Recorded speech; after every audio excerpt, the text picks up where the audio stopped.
7 दिन 7 रात्रि एक से बारिश चलती रही। इंद्र ने सैनिकों से कहा कि जाओ देख करके आओ, यदि ब्रजमंडल बह गया हो तो बारिश करना बंद कर दें। सैनिक आए, वहां करके देखा, देख करके गए। बोले महाराज वहां पर तो धूल उड़ रही है। बोले क्या? बोले हाँ। बोले शेषनाग जी बांध बनाए बैठे हैं, सुदर्शन जी जल को सुखा रहे हैं और अगस्त मुनि महाराज जल का पान कर रहे हैं। बोले शेषनाग, सुदर्शन, अगस्त मुनि। बोले अगस्त मुनि महाराज यहाँ कहाँ से आ गए? परीक्षित ने भी कहा कि अगस्त मुनि यहाँ कैसे आए? श्री सुखदेव जी महाराज कहते हैं कि परीक्षित हो, प्रभु श्री राम जी जब रावण को मारकर अयोध्या वापस लौट करके आए थे तो माता जानकी जी के मन में ब्राह्मण और संतों को भोजन कराने की बड़ी श्रद्धा थी। प्रतिदिन किसी न किसी संत ब्राह्मण को भोजन कराती थी। अब जो भी ब्राह्मण या संत जन भोजन करने आते, अब जिसका जितना आहार होगा उतना ही तो पाएगा, तो अपना पाते और चले जाते। तो जानकी जी ने एक दिन प्रभु श्री राम जी से कहा कि प्रभु हम इतना परिश्रम से भोजन बनाते हैं और जो भी ये संत ब्राह्मण आते थोड़ा बहुत पाते और चले जाते। आनंद ही नहीं आता भोजन कराने में, कितना परिश्रम करे, 2-4 पाएं और चले गए। तो भगवान ने कहा कि देवी अभी आपने ब्राह्मण देखे नहीं है, कभी कोई ऐसा ब्राह्मण आएगा कि आप भोजन बनाते बनाते थक जाएंगी लेकिन भोजन नहीं करा पाएंगी। तो जानकी जी ने कहा कि प्रभु ऐसा कोई ब्राह्मण आए तो सही जिसे भोजन कराने में आनंद आवे। बोले देखते हैं। और मेरे प्रभु ने कार्य किया, अगस्त मुनि महाराज की समाधि में पहुंचे। अगस्त मुनि महाराज ने प्रणाम किया, कहा कि कहिए प्रभु क्या आज्ञा है? बोले प्रातः कालीन बेला में घर पधारिएगा। इतना कह करके प्रभु चल दिए। अब जैसे ही प्रातः कालीन बेला हुई, अगस्त मुनि महाराज पधारे। माता जानकी जी ने प्रभु ने बड़ा सुंदर आदर सत्कार किया, सुंदर आसन पर बैठाया, सुंदर चरणों को पखाड़ा, सुंदर आसन पर विराजमान किया और प्रभु ने हाथ जोड़ करके निवेदन किया कि प्रभु हमारे मन में भावना थी, इच्छा हो रही थी कि आज का भोजन आप हमारे घर पर ही पाइएगा। तो अगस्त मुनि महाराज ने कहा कि भगवान भोजन करने की इच्छा तो नहीं है, लेकिन आप कहते तो थोड़ा बहुत पा लेंगे, थोड़ा बहुत पा लेंगे। जानकी जी ने कहा कि ये भी ऐसे ही आ गए, ये तो पहले से ही कह रहे हैं कि भोजन करने की इच्छा नहीं, ये तो पहले से चले आए हैं इसलिए। तो प्रभु ने इशारा दिया जानकी जी सीता जी के लिए कि जाओ भोजन की तैयारी करो। जानकी जी ने कहा ठीक है प्रभु। अब यहाँ अगस्त जी महाराज को सुंदर आसन पर बैठाया। जानकी जी ने तुरंत सुंदर सामग्री तैयार की, भोजन की, सुंदर व्यंजन बनाया और थाली में, कटोरियों में, छोटी छोटी कटोरियों में विभिन्न प्रकार की सामग्री रख दी। थालियों में भोजन परोसा और अगस्त मुनि महाराज के सम्मुख रख दिया। अगस्त मुनि महाराज के सामने रख दिया भोजन और हाथ जोड़ कर कहा कि महाराज भोजन आरंभ करें। तो प्रभु ने कहा कि हाँ। अगस्त मुनि ठीक है। अब अगस्त मुनि महाराज ने टेढ़ी नजर करके मेरे प्रभु की ओर देखा, कहा कि प्रभु क्या आज्ञा है? तो प्रभु श्री राम जी ने कह दिया कि थोड़ा सा रूप दिखा देना, ज्यादा मत दिखा देना प्रभु, बस धीरे धीरे थोड़ा सा रूप। बोले ठीक है, जैसे आप किया क्या। इतना इशारा देकर के प्रभु चल दिए। अब जानकी जी ने पुनः हाथ जोड़ करके कहा कि महाराज भोजन आरंभ कीजिए, स्वीकार करें। अब अगस्त्य मुनि महाराज ने भोजन की सामग्री को देखा, विभिन्न कटोरी, छोटी छोटी कटोरियों में सामान देखा, थाली में देखा और मुस्कुराने लगे। मुस्कुराने लगे सामग्री को देखकर। सीता जी ने कहा कि आप मुस्कुरा रहे, भोजन पाइए। तो अगस्त्य मुनि महाराज ने कहा कि देवी, अब हमें ये समझ में नहीं आ रहा कि इन कटोरियों को नाक में डालूं कि कान में डालूं।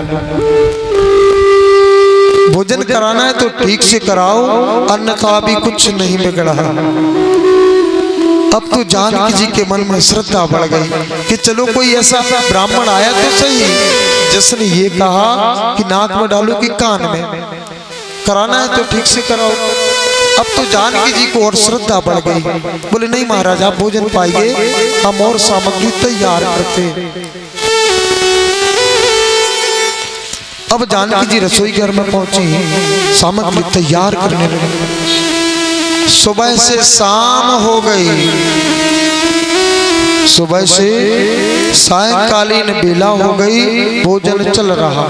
और दिन भर में कम से कम जानकी जी ने 15 बार तो आटा गूंद लिया, कम से कम 15 बार तो आटा गूंद लिया। सुबह से शाम तक भोजन चल रहा महाराज का। अब जब शाम का समय हुआ, जानकी जी ने सोचा कि भोजन तो चल रहा, क्या करें। तो रिद्धि और सिद्धि को बुलाया कि जल्दी से आइए, अगस्त्य मुनि महाराज भोजन कर रहे, भूखे उठने नहीं चाहिए। और जिस घर में रिद्धि सिद्धि आ जाए उस घर में फिर कहना ही क्या। अष्ट सिद्धियां नव निधियां आ गई और गणेश जी महाराज का आह्वान किया। गणेश जी महाराज पधारे। ये सभी देवियां मिलकर पूड़ियां बना रही। गणेश जी महाराज पूड़ियां झरिया से निकाल रहे और अगस्त्य मुनि महाराज अपने मुंह में उड़ेलते जा रहे। मिलकर के सभी पूड़ियां बना रही, गणेश जी महाराज निकालते जा रहे और अगस्त्य मुनि महाराज अपने मुंह में उड़ेलते जा रहे। ऐसे ऐसे तकरीबन 14 दिन पूरे हो गए। 14 दिन और रात्रि अखंड भोजन चल रहा महाराज का।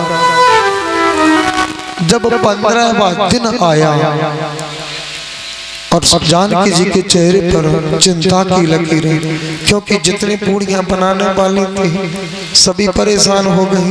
अब 15 दिन तक एक सा बनन दो, तो 15 दिन का अगर सवेरे बन गए, दोपहर को रिश्तेदार आ गए, तो ये से लगत का बनना है कि अब भाई तो चूल्हे में से बाहर गई और जी फिर कब गया है। अब वो दूसरा फिर पूड़ मानने होते चूल्हे में, और उनके बाद में घंटा 2 घंटा में एक और आ जावे, फिर तो ये सरद के लट उठा के मार भी न समझ को और के डेरा उठा के हम भाग जावे। लगाते से करी, देखो सबको लगा, देखो भाव पूरा बता के हाँ हम ऐसी नहीं कि तुम उनकी नहीं कह रहे, हमारे घर ऐसा लगा थी। क्वालिटी तो सब एक ही है, उनमें क्या कमी है। कछु जन कह रहे नहीं है कमी, माने ऐसा ही है पूरा। अब 15 दिन हो गए तो जानकी जी अगस्त्य मुनि महाराज के पास में पहुंची, हाथ जोड़ करके प्रणाम किया कि महाराज आपके चरणों में प्रणाम करती हूँ। अगस्त्य मुनि महाराज ने कहा कि देवी चिर सौभाग्यवती रहो, लेकिन अभी मैं आपसे बातचीत नहीं कर सकता। क्यों? क्योंकि अभी हमारा भोजन चल रहा और भोजन करते समय हम किसी से कोई बात नहीं करते। बोले हम आपसे यहाँ बात करने नहीं आए हैं। फिर बोले हम तो इतना कहना आए हैं, यदि आधा भोजन हो जाए तो बीच में थोड़ा पानी पी लेना चाहिए। तो अगस्त्य मुनि महाराज ने कहा कि देवी आप चिंता ना करें, जब आधा भोजन हो जाएगा तो हम पानी मंगा देंगे। जानकी जी बोले हे भगवान कैसा ब्राह्मण है, 15 दिन हो गए, 15 रात्रि, और कहता है कि अभी आधा भोजन भी नहीं हुआ। ऐसा कैसा ब्राह्मण है। 16वां दिन आया, प्रातः कालीन बेला, तो मेरे प्रभु श्री राघवेंद्र पधारे और आकर के क्या देखा कि पुड़ियां बनाने वालों से रसोई घर भरा पड़ा है और गणेश जी महाराज के पसीना निकल रहे हैं पुड़ियां निकालते समय। और अगर सोनी महाराज को देखा तो बिल्कुल उड़ेलते जा रहे डलिया भर भर के। जानकी जी के चेहरे पर भी चिंता की लकीरें हैं कि ऐसा ना हो कि ये ब्राह्मण भूखे नहीं उठ जाए, नहीं तो कोई क्या कहेगा कि जानकी जी के यहाँ से कोई ब्राह्मण भूखा चला गया।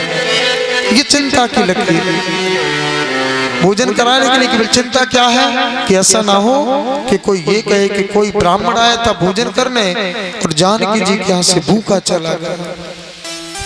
ये सोच रही थी जानकी जी। मेरे प्रभु ने जानकी जी को देखा तो चिंता की लकीरें, पास में पहुंच गए हैं। बोले देवी जी महाराज जी का भोजन तो ठीक ठाक चल रहा है। बोले आप तो कोई बात ना करो मुझसे। क्यों? अच्छा ब्राह्मण बुला लिया भोजन को। तो प्रभु ने कहा कि देवी आप ही तो कहती थी कि हम इतना परिश्रम से भोजन सामग्री बनाते, जो भी ब्राह्मण संत भोजन करने आते थोड़ा बहुत पाते और चले जाते। तो आप ही के तो हृदय में श्रद्धा थी।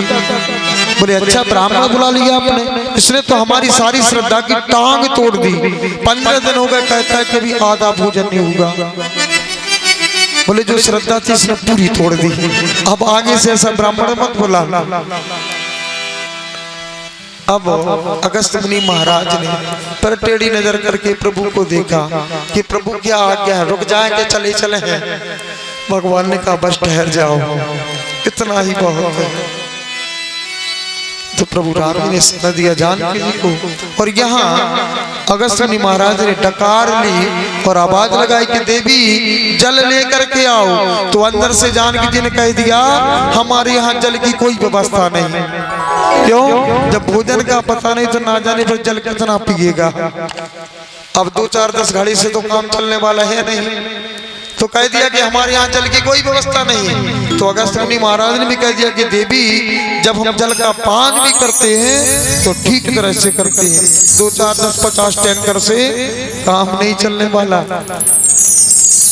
तो प्रभु श्री राम जी ने हाथ जोड़ करके प्रार्थना की कि आप तो संत हैं, आप एक समाधि लगाएंगे युग बदल जाएगा। इस युग में आपने भोजन किया और अगला युग जो द्वापर आएगा और जब हम इंद्र के अभिमान को दूर करेंगे तो इंद्र जल की वृष्टि करेंगे।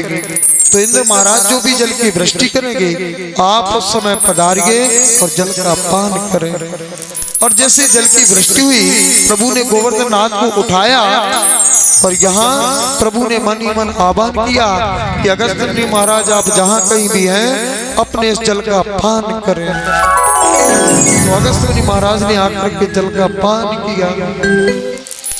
जब इंद्र को ये पता चला कि ये तो भगवान नारायण है, विष्णु है, वहां से दौड़े दौड़े आए प्रभु के चरणों में गिर पड़े कि प्रभु क्षमा करना, हमने बहुत बड़ा अपराध कर दिया, हम आपको पहचान नहीं सके। बार बार स्तुति की, 10 मंत्रों में स्तुति की। तब प्रभु ने क्षमा किया और गोवर्धन नाथ की स्थापना हुई। सभी जाते हैं हम सभी गोवर्धन नाथ के पास। अब यहाँ पर परीक्षित ने एक प्रश्न किया कि भगवान ब्रह्मा जी ने 40 मंत्रों में स्तुति की थी, कल कथा में बतलाया था।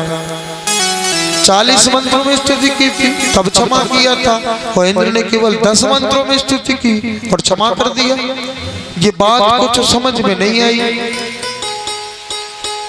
श्री सुखदेव जी कहते कि परीक्षित ब्रह्मा जी ने जो गलती की थी उसमें भगवान के ग्वाल बाल, शखा और बछड़े दूर ले गए थे, भगवान से दूर ले गए थे ब्रह्मलोक में। और यहाँ इंद्र ने जो गलती की है उसमें भगवान के शखा, ग्वाल बाल, बछड़े सभी ब्रजवासी भगवान के समीप में आए। कितना अंतर पड़ गया केंद्र ने जो गलती की उसमें भगवान के पास में आए सभी, और ब्रह्मा जी ने जो गलती की उसमें दूर ले गए थे। यही कारण रहा इंद्र को केवल 10 मंत्रों में स्तुति करनी पड़ी। इंद्र के अभिमान को दूर किया प्रभु ने और गोवर्धन नाथ की स्थापना की। भगवान जो भी कार्य करते हैं उसमें भगवान का कोई न कोई उद्देश्य जरूर छुपा रहता है। भगवान बतलाना चाहते हैं कि अभिमान किसी का भी नहीं रहता, चाहे आप कोई भी हो, अभिमान रह ही नहीं सकता। चाहे आप राजा हो, कोई भी हो, ब्राह्मण हो, संत हो या साधारण व्यक्ति हो, यदि अभिमान करेंगे तो अभिमान टूटेगा और परमात्मा के सामने अभिमान ठहर ही नहीं सकता।